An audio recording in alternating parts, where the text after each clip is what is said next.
Hello and welcome to the 8th episode of Automation Campaign. I'd like to start by thanking everybody for the success of the 7th episode. It's really blown up.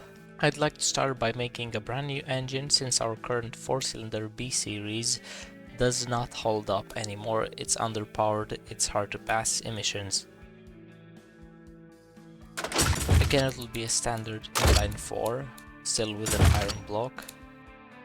Single cam, aluminium head. The maximum size will be 1.8 liters, which is still pretty compact, but gives us that more displacement since cars are getting heavier.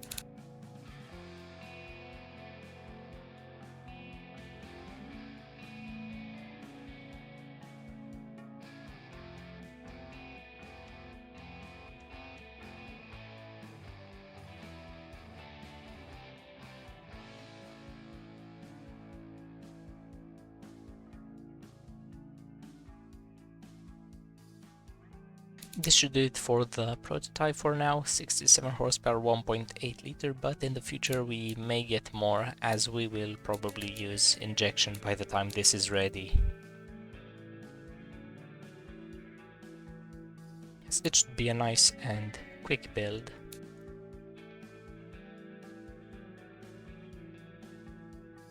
And we can invest in fuel system a bit more so we get injection early. One more body research just in case, and some more safety just in case the standards are getting stricter.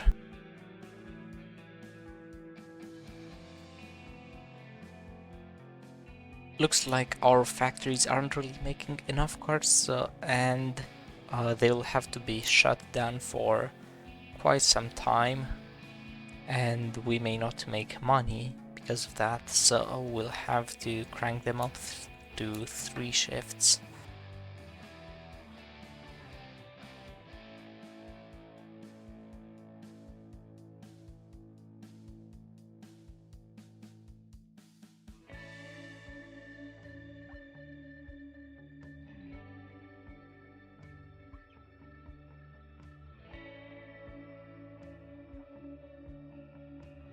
Looks like we've just researched injection, so what we can do is fit the injection system on the inline 3 engine we just have lying around, and then we'll also do it again for the new inline 4, so we get that bit more familiarity.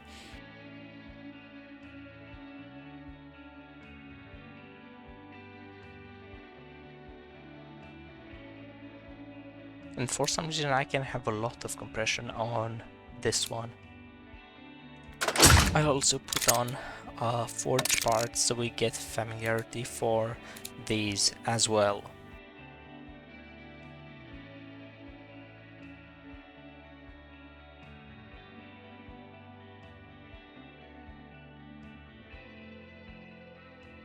The brand new E-Series 4-cylinder engine has also finished engineering, so I will be fitting injection to that as well.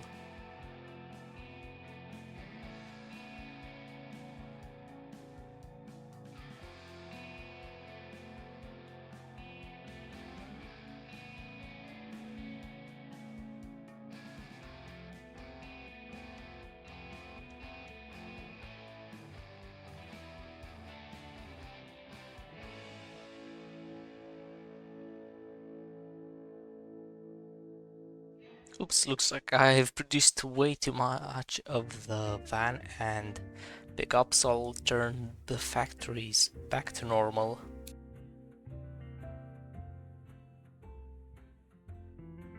Oh, that's the thing. Looks like our engine factories will...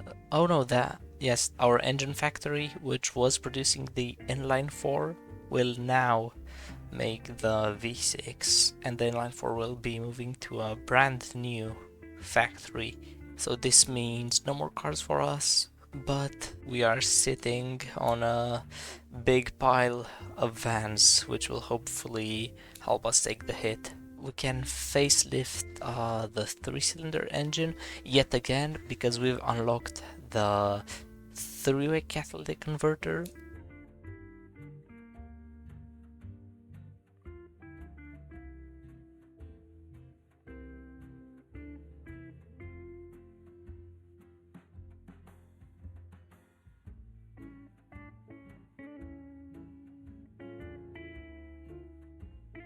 haven't even noticed the E-Series finishing engineering, so this means yet another prototype.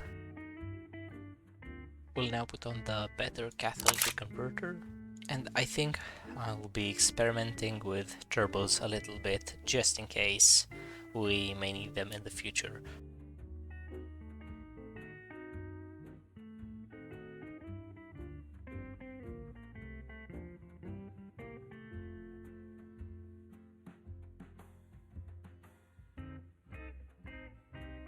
There we go, somewhat reasonably tuned turbo.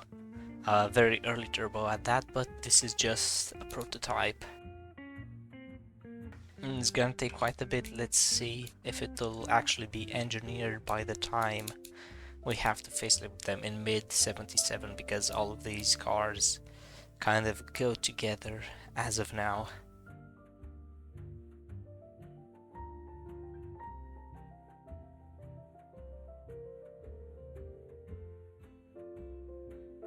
And ta-da, we've released our cars.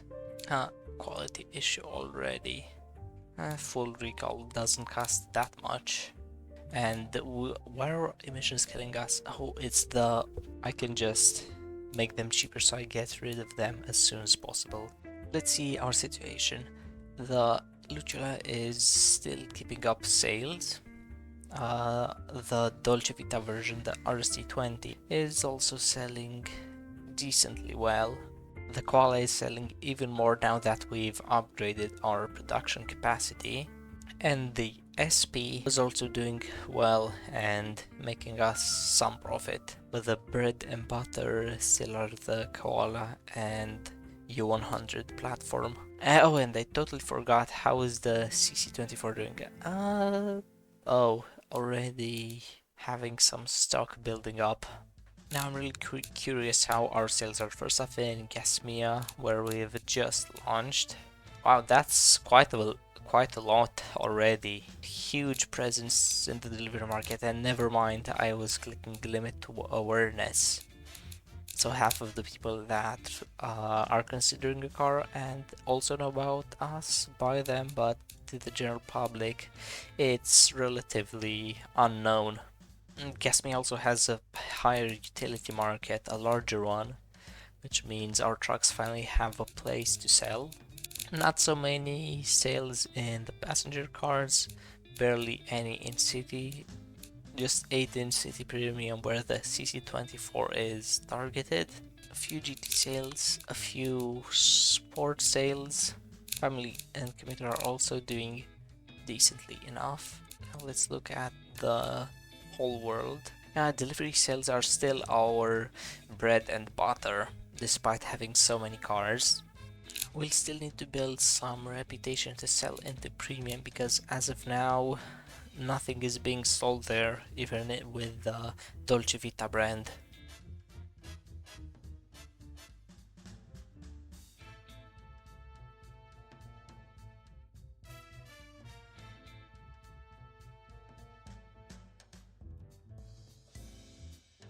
Now that the 3-cylinder engine, the D-Series, is done engineering, I think this calls for a brand new car. Since this engine is so efficient, I'll make a very small, tiny city car, which will be below the Koala, since it's gotten bigger ever since the first generation. First off, I'll edit the D-Series to make it production ready.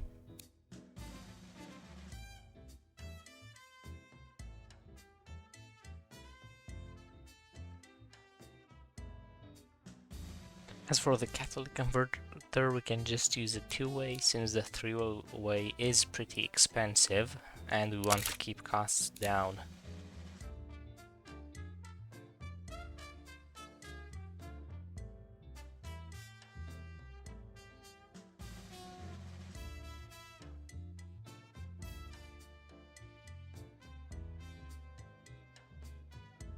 Let's see, for the engineering, we'll be bringing the sliders mostly to 50. 7.2 months, looks like it won't take a long time, but we're going to have to bring up the reliability, since this will be a budget car and it breaking down is the last thing you want. Yeah, looks like it won't be that expensive. We'll have about the 8-year liability, and it's not even going to cost that much. Yes, this is definitely what I'm going to go with. It's also a newer body, which means the buyers will like it and will be able to use it for quite some time. Again, standard steel panels, unified construction. I wonder, maybe using galvanized steel could help. It gives us less rust over time, but I don't know yet, since this is supposed to be super cheap and we don't even have galvanized steel on our normal cars, and we have to get the factory add-on for it. Transverse engine, as cars in this time period were starting to have. We'll still have independent suspension in the front, but torsion beam in the rear. We'll have to use 5 gears because 35 horsepower isn't that much, and you want to use as much of the power band as you can, and having 4 gears just won't cut it for keeping up with traffic.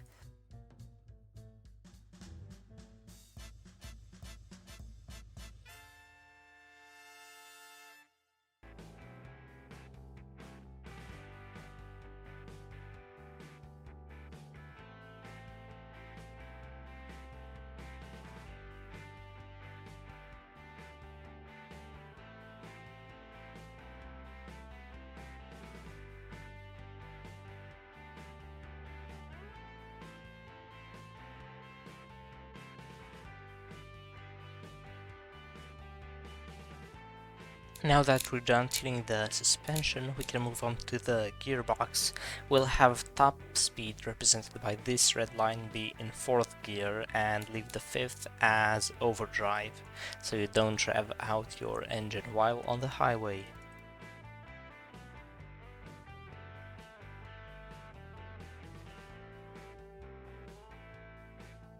Right now we seem to be hitting all of the targets for the demographic, maybe a bit less drivability, sportiness, but the comfort is right where it should be. Prestige right, good safety, a lot more practicality probably because we have 5 doors and the others have only 2 doors. More off-road, more reliable, and way better fuel consumption, but I guess that's what a 0.8 liter does. I've also discovered that I can just use basic 70 safety and plus 1 quality to get almost the same. Before it was 42 safety, now it's 31.2, and it's quite a few kilograms lighter. I've also tuned the suspension a bit more, so the sportiness penalty isn't really there. But now, as you can see, we're not meeting the emissions regulations, which will be a thing. Now we could use the optimization feature. Nope, looks like it doesn't. And what we'll have to do is make the fuel mix lean.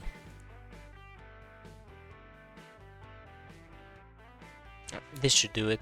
Let's see. We're still making 35 horsepower, but I think I can just add plus 1 quality here and there, as the engineering won't take long and it doesn't hurt to have a bit more quality everywhere. We have slightly better stats, reliability, and so on.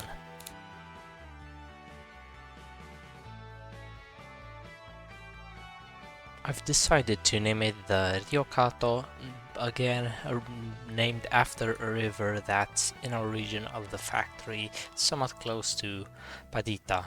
One change I made to this one is having no radio, because I've now made this model called the Comfort, which has painted bumpers, alloy wheels, and a radio, just a small bump.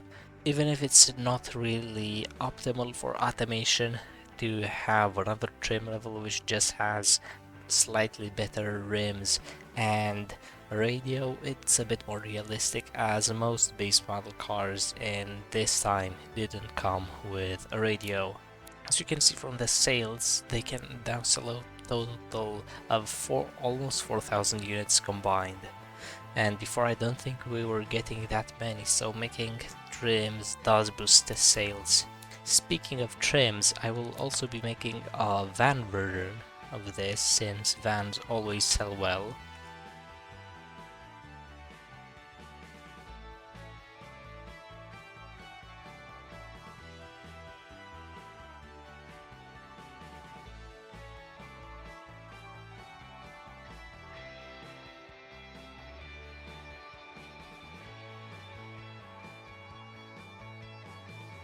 Let's move on to the engineering.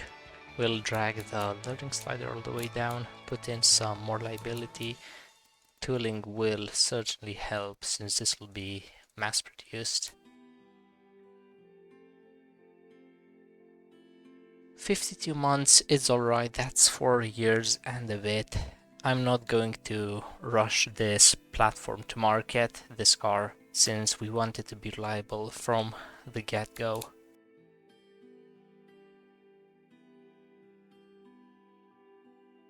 A new factory for this is also needed. I'll go with a large plot since in the future this could be a very big market. But for now, let's go with the medium, I'd say.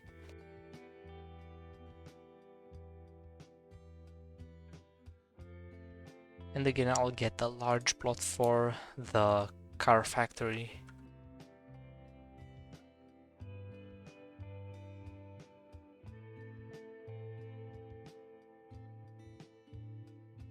Sadly, it looks like the very low price we were aiming for isn't quite possible.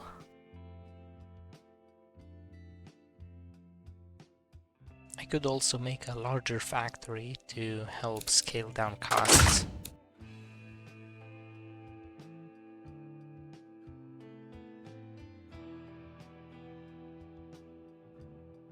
It looks like a medium 3 factory will be good for now.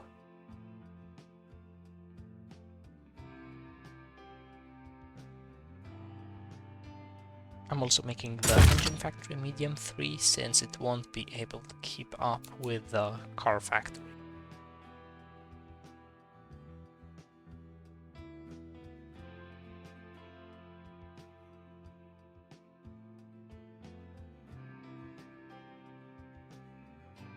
Even if in the first years it won't be that profitable as the margins are pretty low, in the long run it will make us quite some nice money and help us get established in the really cheap market, which as you can see is pretty lucrative. Oh wow, that's a very big cost. Maybe I'll reconsider my prices.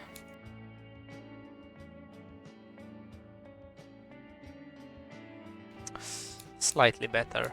We've got 872 million right now, but we have to keep in mind that part of this will be spent on the other big factory project. So we could take out something like 500 million for this.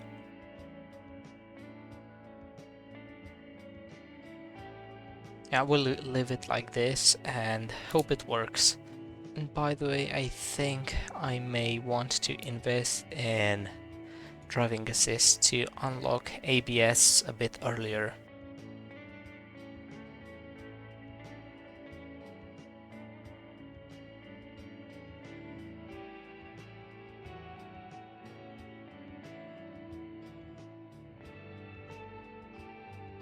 And welcome to 1977, the middle of 1977, the flagship Dolce Vita LP series and the baby Redeno have been released.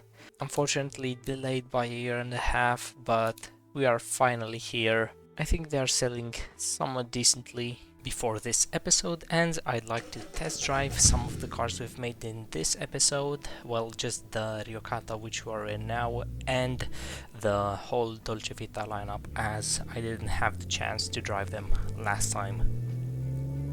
Accelerating here in the city in the Riocatto, it feels perfectly adequate if you're not in a rush or driving it like a sports car.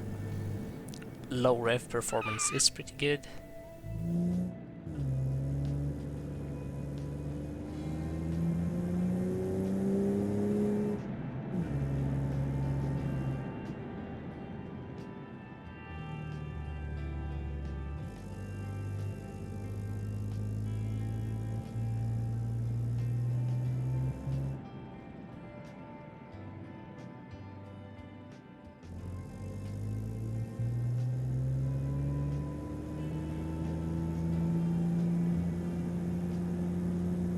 Again, it's struggling up the hill, but that's to be expected with such an engine that doesn't have any power. But it probably won't leave you stranded if you use the throttle pedal and a lower gear. Now it's time to test drive the Redeno, which, as you can see, has a pretty nice engine sound, but that's due to its sharing its engine with the Dolce Vita cars. Starting out, it does have some torque, but not that much compared to the 2.4 and 2.7. It does share the effortless part with much more premium cars. Going up this hill, there's not much involvement needed. You don't need to push the gas or downshift, and it feels pretty comfortable for a car like this, for a mid-size sedan. However, it does still suffer from not enough grip, as in that corner we went off. Or maybe it's my driving here as I slide it around a bit. Anyways, it's now time to move on to testing the Dolce Vita cars. We'll start with the entry model in the Dolce Vita lineup, the CC24, based on the Koala platform, but with a V6 rear-wheel drive and a nicer interior. Even if I liked how it looked, especially with that color, now looking back, it kind of looks like an ugly toaster. It doesn't have that same squareness mixed with a bit of roundness that the Koala has. Overall, the rear end doesn't tie in together. The front is pretty good, but the rear not so. First impressions, I think that the torque this engine provides is really great. This 2.4 liter V6. I can be under 2000 RPM and still be carried along very nicely on this semi-country road. Wow, already 70. You really do go fast without noticing in this, so that's a bonus point for being a premium car. Now let's try some spirited driving.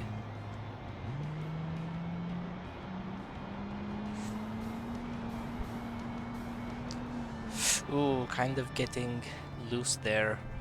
The rear end doesn't seem to be stable.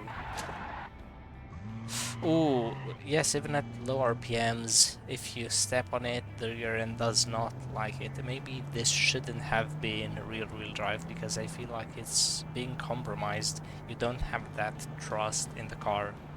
Now let's give the RC20 a try, which is the cheapest sports car Dolce Vita has to offer. Fundamentally, it's still pretty close to the Lucciola, Fusco's sports car, but with almost double the power.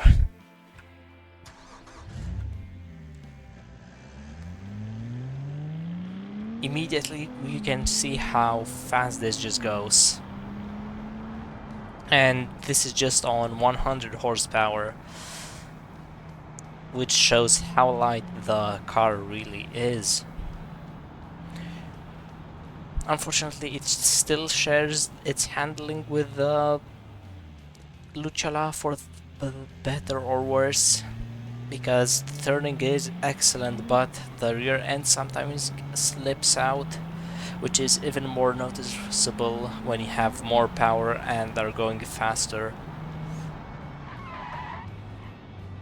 Yeah, so fast turns aren't always so great because you're not sure, but slow turns are a pleasure to take. The car goes where you want it to. We are now in the LP27, the pinnacle in comfort that Dolce Vita has to offer.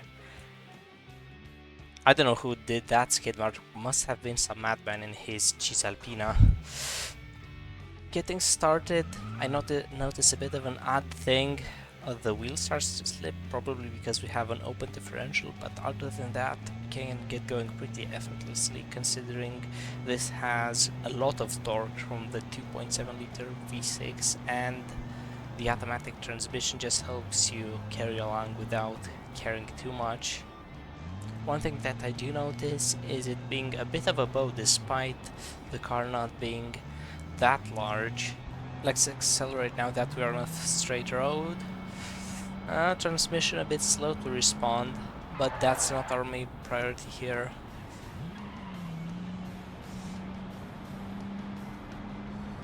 I think this is more acceleration than you'd ever need. Probably not as fast due to it having an automatic transmission, a slush box. But what matters here more is the torque, which gets you moving without that much throttle or effort. And last but not least, it's time for the SP27, the Grand Touring slash sports car Dolce Vita has to offer. It has the same 2.7 in the LP27 that we just tested, but now paired with a manual transmission, less weight, and a better tuned suspension. Oh yeah, and better tires.